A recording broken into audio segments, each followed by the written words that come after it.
Hello and welcome to episode 5 of the Microsoft Spotlight podcast with me, John Jarvis, and my co-host, Andrew Price. This episode is proudly sponsored by BitTitan. Check out the website today to find out how BitTitan can help you migrate your data to the Microsoft cloud. So Andrew, would you like to introduce our guest for today? So we're super excited to welcome our first guest from Microsoft today, Laurie Pottmeyer. She works in the Microsoft Teams product group. So Laurie, do you want to introduce yourself? Thanks, John. Thanks, Andrew. It's really good to be here. I'm excited. My name is Laurie Pottmeyer, and I am the community lead within the Microsoft Teams engineering team.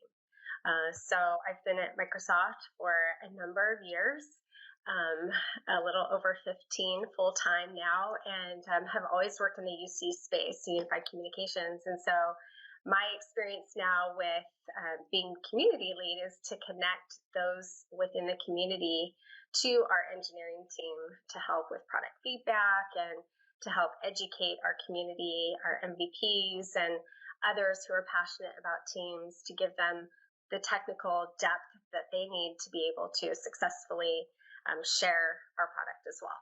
How did you come about becoming the community lead?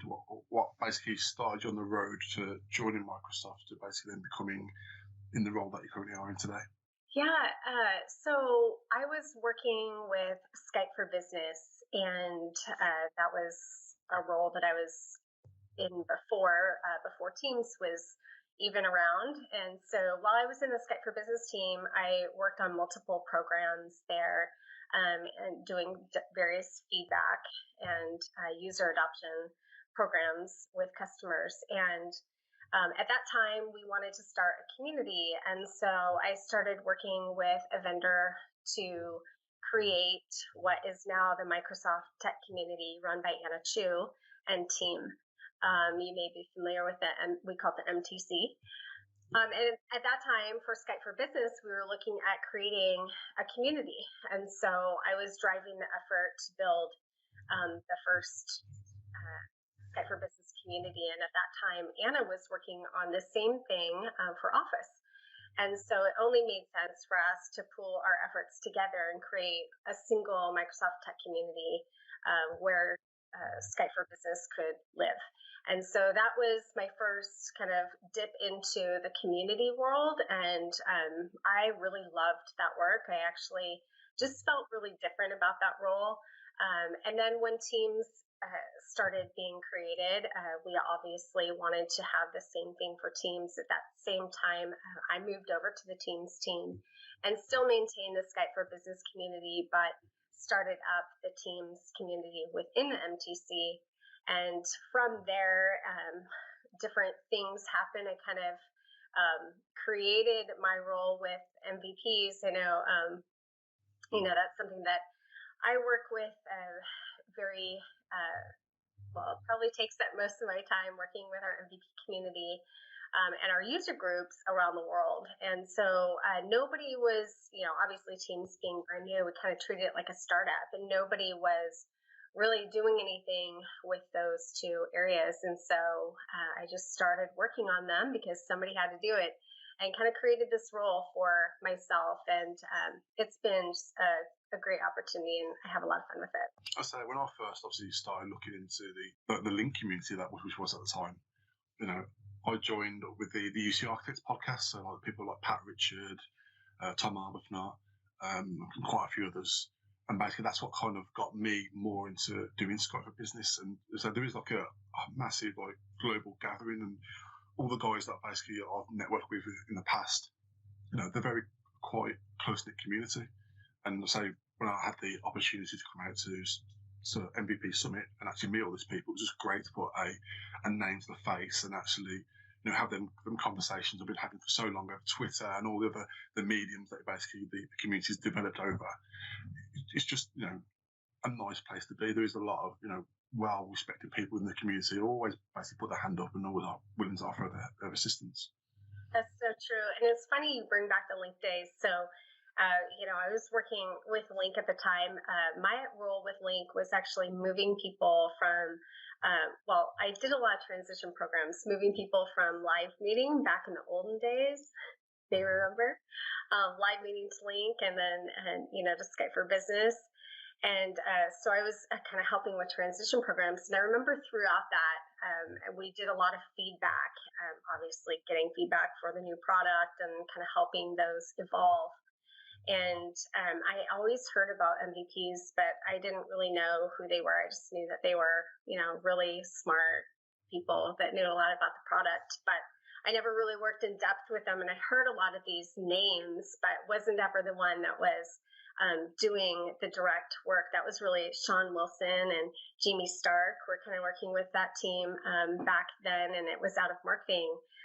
So I didn't have any real direct contact with it. So when I moved to Skype for Business and Teams, that's when it was kind of like, oh, this is who that community is. And through MVPs and through the MTC, it really started to kind of be part of that community because it was driving that effort for our product. And I had no idea first of all, how amazing the community really is, but how just huge and diverse and welcoming and active it all is.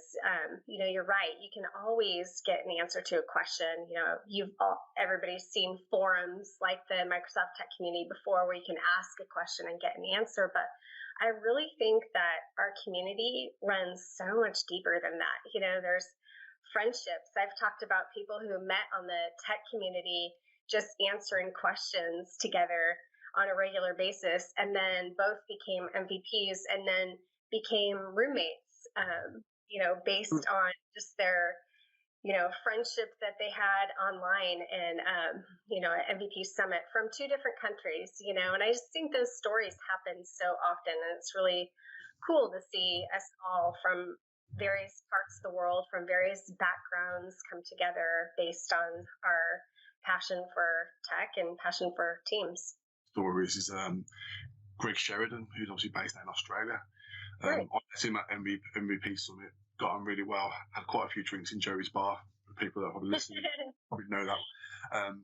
And then when he actually came to the UK, he actually came and visited me when I was running one of my user groups and actually attended. So I got to see him again, have that friendship conversation with him. Mm-hmm. I've got a lot of time for Greg. He's a great guy. Yeah, absolutely. So, Laurie, I'm guessing everything's now obviously virtual with the current times that we're in. What would be your advice for new people who are not used to going to the tech community or being taken part of the tech community? What would be your advice for people to start getting into that space? This is a really great time to jump into the community for the first time. I think it can be intimidating. I think especially for women. Because we are a minority in tech, to walk into a room full of men is intimidating for a lot of us. And, so that's one thing. Also, those of us who have a little bit of social anxiety and don't like to walk into a room of strangers, that can be a little bit scary for people. So, being virtual has offered many opportunities community-wise. Is it ideal? No, we love that human connection. We love to be together, and that's important, and I can't wait to do that again. But this is a really great time not only to hear speakers from around the world that you normally may not hear from or may not get to see because you have to be in person and maybe you can't travel. It's also a great time for people to get involved. So people who do want to be part of the community from a, sharing their knowledge perspective instead of only consuming, this is a great time to get online, be part of the Microsoft Tech community. I don't even know I should have looked up what our numbers are, but, it's thousands, it's hundreds of thousands of people who are in the Microsoft Tech community focused on Teams. And so, it's a really great time for you to be able to be at home and get involved, attend different user groups, different community events that are happening, and just kind of get to know who people are and share your knowledge and let people know who you are and make some of those connections and maybe turn into friendships. And what's really great is that when we do then get in person, we're able to see those people and say, oh my gosh, you're that person I follow on Twitter and have learned so much about, or you helped me solve this problem. I can't believe we're actually standing here talking to one another. It's a really easy way to start virtually. And there's so many opportunities right now, because that's how we have to be, that this is a great time to really get involved. Yeah, definitely. So kind of what got you into this space? Why did you choose IT as a career? I didn't choose IT as a career. It chose you. It chose me, yes. It is so true. So my mom was a teacher growing up. I thought that's what I wanted to be, and that's what I went to school for. And quickly that changed, and I got my degree in communications marketing. And as I did various work as part of my internships and kind of figuring out what I want to do in the world, I landed in doing event management, and I was traveling all around North America doing large scale events. And that was a very long time ago. You may remember in the early 2000s, the market crashed. And we had an opportunity where I got laid off from my job and had to figure something else out. And sometimes this is the best things. And in my case, it certainly was. I ended up working at Microsoft as in a contract position. Had no idea what I was doing. I never thought that I would land in technology. I didn't have any formal schooling in technology. In fact, when I was in college, I had to go to the computer lab for email. So it was a real shift for me. And I remember the recruiter saying, you have all of the skills that you need to do this job. It's just transferring those skills onto a different platform. And once I started my job at Microsoft, I was working for Live Meeting, and what I was doing was producing events. And I did that for different clients, internal and external clients, and using this platform that was virtual to produce events that I had been traveling all around and doing in person. I wasn't doing a report based on clicks at the door. I was doing a report based on, some Excel that came through based on an output of a report. And I was planning logistics, but it was just on a different platform.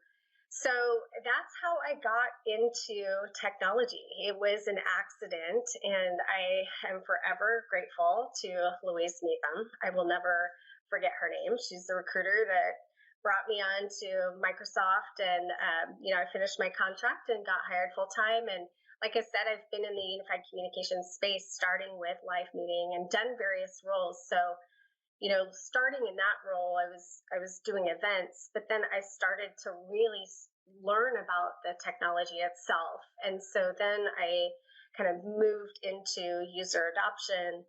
And from there, I started seeing issues and things that we needed to improve, and ways that people were using the technology that our teams weren't thinking about.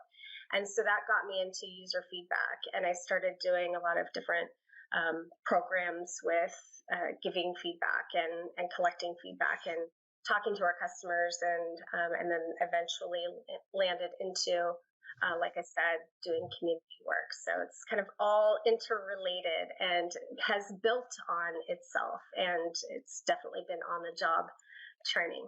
I learn every day. So like pre-COVID, obviously you used to do a lot of traveling as well with Microsoft. How does that affect like family life for yourself? I know you travel internationally. I know you've been to like in the UK and other places in Europe. So how does that affect you as a woman traveling, all around the world in your family life? Yeah, in fact, I'm wearing my Collab Summit t-shirt today, #Community Rocks, representing our event coming up in Germany here. So I'm hoping to one day do it again. Over the past 2-3 years, I've really traveled a lot. And like you said, worldwide, it's been the greatest experience ever, not only going to new places and meeting new people, but just connecting with those people that I have had relationships with, through the tech community and through the MVP program, and getting to know those people on a different level by sitting down with them and, like you said, just having a beer and having a casual conversation and really getting to know them on a personal level too. That is my favorite part of travel. When COVID hit, at first, I think we all went through this, wow, this is crazy. How do I manage? There was a lot of questions there. And for me, definitely it was hard to go from traveling so much to then not traveling at all, because I was always working from home, but I was always leaving a week or two out of the month. And so all of a sudden I was at home in the same four walls with kids who were not going to school. And it was a real struggle. And, I think we made it work. My kids are a little older. They're 12 and 14, so they're self-sufficient. They were going crazy because they're social creatures. And, it's hard. It was really hard for them, not to be able to be out and see their friends and be with their friends. That was tough. I think I'm lucky in the sense that I have my kid's dad is very open and able and willing and loves to have the kids and be with the kids. So for me, traveling, it wasn't too different, I think, than a two-parent household where one person leaving is such a difference. When one person is gone, all of a sudden the family dynamic changes. For me, I don't have that being a single mom. So, I leave my kids with their dad and they're in great hands, and I get to go and kind of do my thing. And then I come home and I'm 100%, with my kids, day and night, minus work and school. But, I really think that my travel, hasn't affected anybody negatively. I think my kids are super supportive of my travel. They get excited to learn about new places and see new places. They've met new people just as I have through my travels. My daughter got to come with me to Paris last year, 2 years ago now, I guess, December 2019. So just, shortly before COVID. She got to come to Paris with me for a community event, which is very cool for her to see it in first person, and even got to be up on the stage and help with the demo. So, those kind of experiences are great. I don't see anything negative about the travel that I have, and I absolutely cannot wait to start doing it again. It really, for me, it's a huge part of my happiness at work. And, everybody says, oh, work-life balance must be so hard for you because you're gone so much. And really it brings me so much joy doing that. It's not really hard work for me. It's doing something that I really love. So for me, it's not a bad thing, and I can't wait to do it again. I missed my traveling, and that's one of the things, obviously, being a consultant, architect, you do a lot of traveling, seeing customers, and saying being locked in the same four walls. You do drive, you're the half, mad at times, and obviously the kids being at home as well. So I completely understand on that front. So my next question was I think you kind of went across it, was kind of, you obviously love your job, but what kind of drives you to kind of keep pushing the community forward and being a leader within the community? What pushes me forward? Gosh, there's a lot of things. There's a lot of pressures, both, internal and external, that push me. Not all bad. Good pressures also. I think it's exciting when I start seeing some of the stories that I've shared with you, and the connections and the problems that have been solved. And it's also exciting to see a lot of the improvements and the progress that we make with the product based on what the community Our MVPs are people that are attending user groups, people within the MTC, people on user voice and sharing feedback.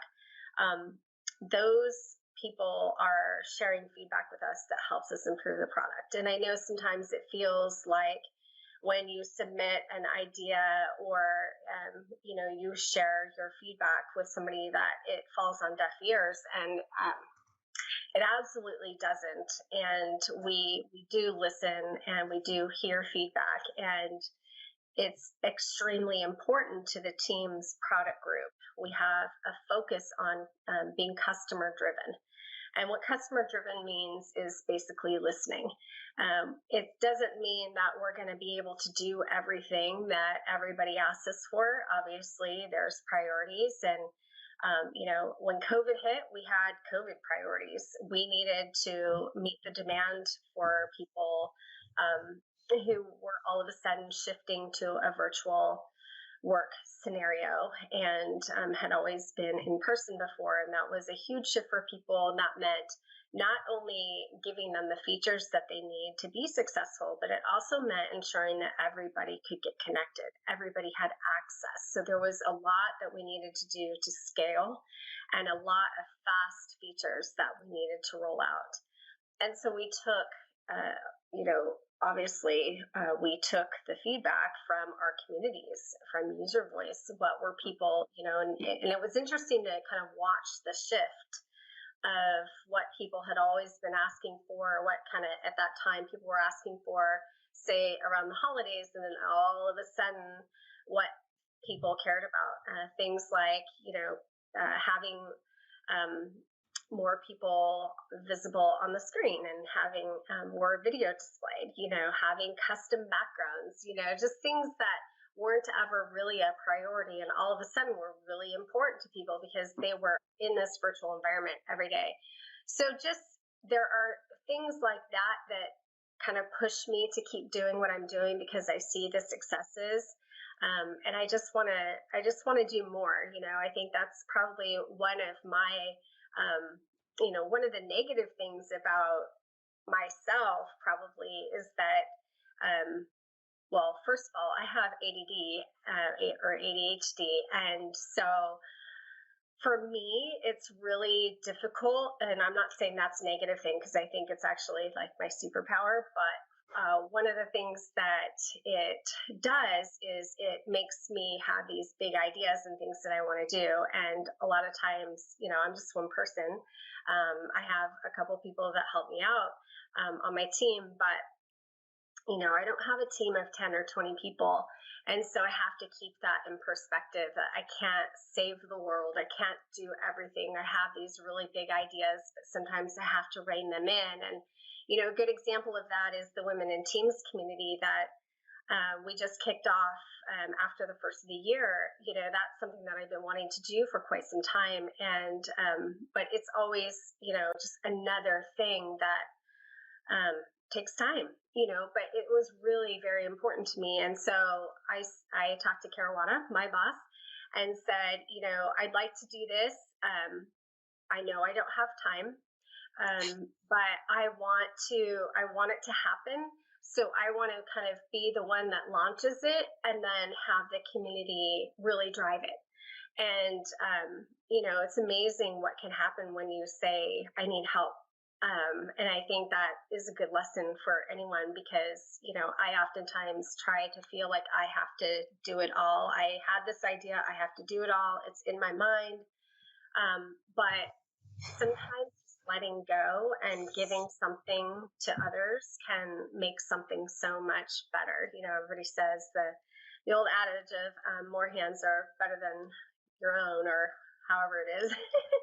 But, it really does take a village. And it's been so nice to watch the Women in Teams community really grow. And that's because the community now is driving it. And so I just keep coming up with ideas and finding ways to implement them. And, it's all for the good of the product and improving our product, but also, making sure that we're taking care of the community that gives us so much as well.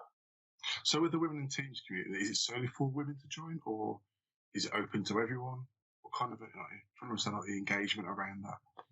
Yeah, the women in teams community is open to everybody.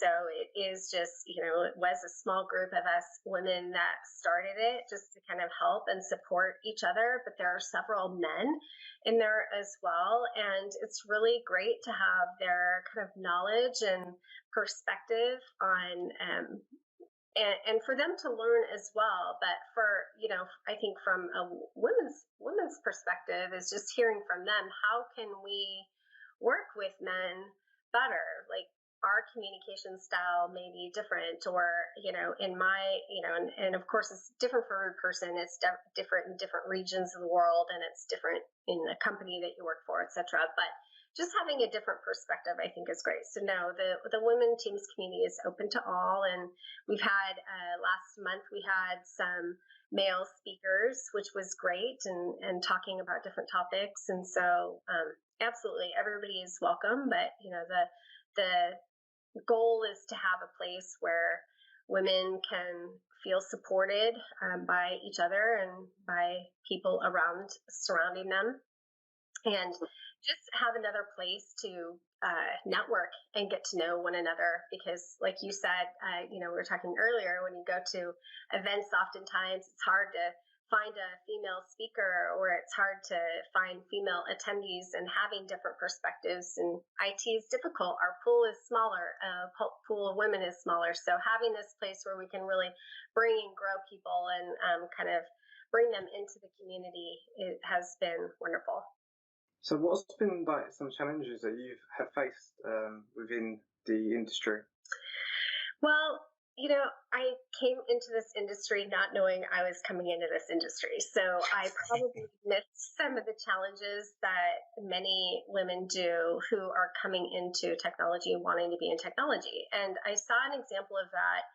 And I've had conversations with different women who have a computer science degree, who, all through their early high school and then moving into college or university, they were already a minority, starting with a classroom full of men or boys being younger. And it's just intimidating, it's intimidating to be any minority anywhere for anything, and so just, having a welcome atmosphere is, even if it's not meant to be not welcome, there's just kind of this barrier there, I think, for people. And, people, when they're younger, they want to take classes with their friends, or they want to do, they want to do certain things and be around people like them. And when you're a young girl going into technology, just from the very start, you have to go out of that comfort zone. And I never experienced that. So I'm lucky in that sense that I kind of bypassed that. But I have talked to women. One of the things that I like to do when I travel is to community events, is to find a local university or students in the area and bring a young woman along with me. And if not on stage, bring them along with me just to meet people and to see what the event is all about, and just kind of be a shadow. And we get to know each other. Yeah. And that's been really cool. One of the people that I talked to in Colombia, in Bogota, she expressed to me how difficult it was to be in university and get her degree in computer science, and said, I thought so many times about dropping out or doing something different because it's all men. And it's really hard. And she said, everybody's just so smart. They are so smart, and I had a reminder, like, you're there too. Yeah. You're smart too. and you're making it. And, she's graduating soon, and it's really exciting to see people like Nettie in Colombia and others who have kind of gotten through that and gotten that degree.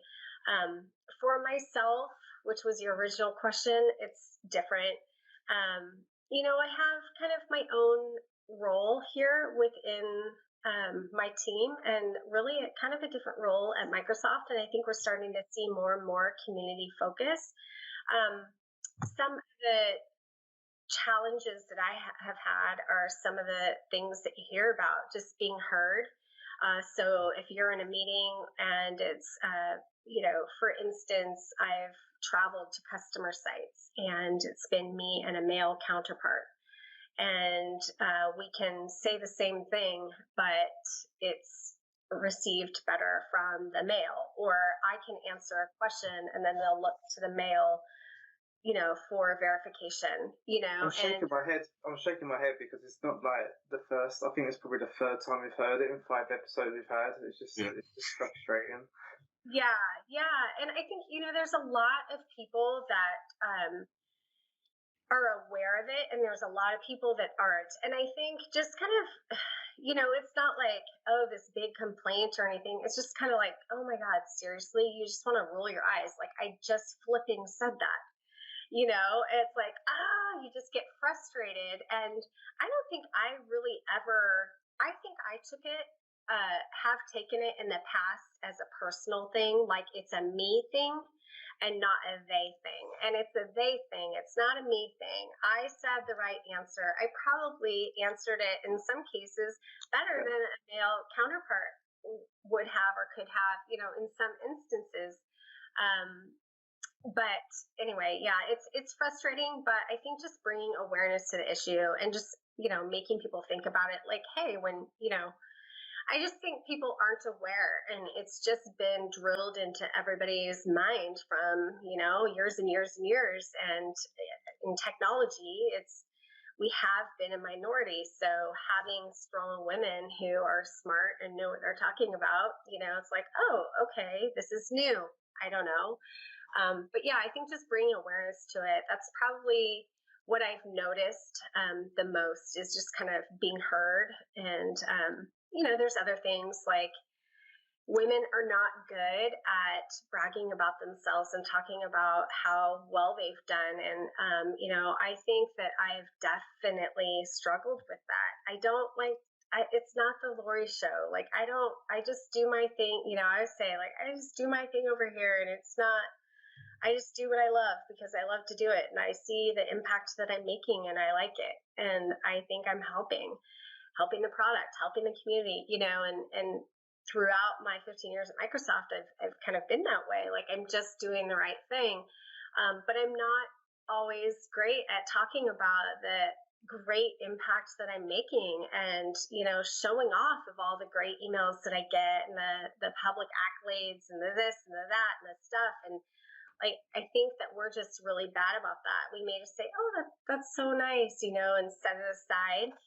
Whereas men may, a man, I'm not saying everybody, but, men are more apt to share that stuff and just talk about, all the good stuff that they're doing. And that, I think, has impacted how I have progressed in my career, to be honest. I look at people that started at the same time that I did who, are doing some wonderful things, but you just look at, okay, well, are they progressing faster because they're doing more and doing better, or is it that they're better at talking about themselves? And I think that is a little bit part of it. So, we just need to be, myself included, be better about talking about the great work we do. I think even for myself, I mean, I've become an MVP for 3 years, but prior to that, I wasn't a confident person. I literally just threw myself in the deep end, set up a user group, set up a conference, and just went for it. I mean, I've never stood in a room in front of 400 people and publicly spoken before, but because I started doing the user groups and building my confidence, it then gave me that platform to basically then submit sessions to go over to Amsterdam and do sessions there, as well as just other events in the UK. It's just a confidence thing. I think that affects everyone really. Just being confident in yourself to go, look, I know I'm good at what I do. I know I'm good at this particular subject or topic or whatever. Yeah. Just put yourself out there. Yeah, and I think for people that don't do much speaking, and I don't love it. I'm somewhat of an introvert, and people always say, "No, there's no way." I'm like, well, I'm kind of forced not to be in my job, but it is a struggle for me. It is hard for me, and I'm lucky that I see so many familiar faces when I do walk into a room, because I'm more of the person that stands on the sideline and just kind of watches and looks. And so I do struggle with that. But I think for people who are kind of starting out, we talked about it earlier, starting out in the community and not sure if they want to do public speaking, or, well, I could never be that person because I don't write a blog. I don't have my own blog space, or I don't have a podcast, or I don't want to get on a stage and talk to people, even if it's 20 people in my local town in a user group. That's okay. There are many, many ways to share knowledge. And, a very easy one is the Microsoft Tech community and answering questions in there, but also just sharing experiences. If you had something that went wrong and you fixed it, then tell people about that experience, because somebody else in the world is going to learn from you. And there's so many different ways that people can contribute. And, we all use the community so much. I do for questions all the time. I learn from all of you. I don't know the answer to something and I search up, I'm like, oh, there it is. It's in the tech community. Somebody already answered it, and it's a question about my own product that I didn't know the answer to. But giving back, when we're taking so much and learning so much from each other, giving back is so important too. And there's so many ways to do that. So definitely, I urge people to get there in the Microsoft Tech community. I urge people to be part of the Women in Teams community and their local user groups, and attend many of the virtual events right now that are happening from all around the world. It's so easy. And then choose some of those that you want to make it a goal to attend when we all get back in person, and really make it a goal to get there and do that. And when you're there, be active, be a part of it. Don't just go session to session and sit in the back. Really ask questions, because you have access to so many smart people. And those conversations and having the opportunity to meet face to face, or, right now virtually, but really being able to ask questions to so many different people is really a blessing. And we get to do it every single day. Definitely. I attended Ignite 2019 and I learned more in those 4 or 5 days than I probably did all year. Being able to ask questions to the right people, and being able to, I made sure I was asking as many questions as I possibly could at the end after the conferences and stuff as well. So yeah, it's those events are amazing. Yeah, standing there. Can't wait till we can do them again. After the session, being able to walk up to the speaker and stand there and ask questions. And the great thing is that anybody that speaks at Ignite, or I can probably speak on behalf of 99% of the people that do public speaking in our community. But at a community event or Ignite, any of those speakers, they give you their contact information because they want you to connect, not because they want to up their number of followers.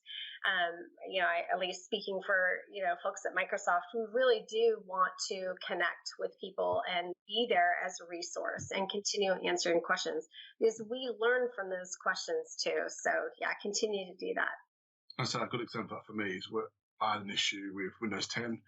I knew a particular Microsoft MVP who was basically doing a public session about it there at Ignite in London.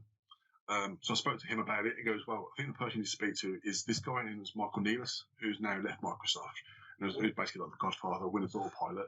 And he basically done the introduction for me, and then, he was another person I started following, had that connection, and literally the fact that he took out 10 minutes of his time to come speak to me to answer all my different questions, was valuable for me. So we've talked about the past, the present. So what does the future hold for you? What do you basically see yourself doing in 5-10 years time? Oh my gosh, 5 to 10 years. Let's just talk about 5 years, because 10 years is a long way out. I've learned so much over my time at Microsoft, and even my career before. But I really think that I have so much to share about community and building community. Microsoft Teams is virtually a new product. We're still only a handful of years old, and I was able to build a community from scratch. And I think, I want to be able to share some of those best practices with others, whether that's, other products at Microsoft and helping to build additional communities, or whether that's, somewhere else in some other way. But being able to use that, the experiences that I've had building this community to do even bigger and better things. One of the things that I kicked off this last year in response to COVID was the Microsoft community tenant for any community events to be able to take place virtually on the Microsoft community tenant. And that has enabled so many, right now hundreds, but we know that when we're able to scale, it will scale to thousands of user groups taking place virtually. And that's just one way of kind of, not only enabling people to go virtual who maybe otherwise wouldn't have been able to, or, using Microsoft products that maybe wouldn't have, but also just doing something bigger and better in my role. And I think I can continue to do so many things. I have lots of big ideas. But I think really where, I look down the road in 5 or 10 years is really doing that at a higher level for more, taking my big ideas and kind of overlaying them to help more and more communities thrive and flourish. And I'm excited to see where that takes me, and where this job takes me. And, I think that everybody knows the passion that I have for the work that I do. And I hope that shines through, and I can do bigger and better things down the road. So I think it does shine through. I mean, obviously you talk very passionately about what you've done, where you've come from.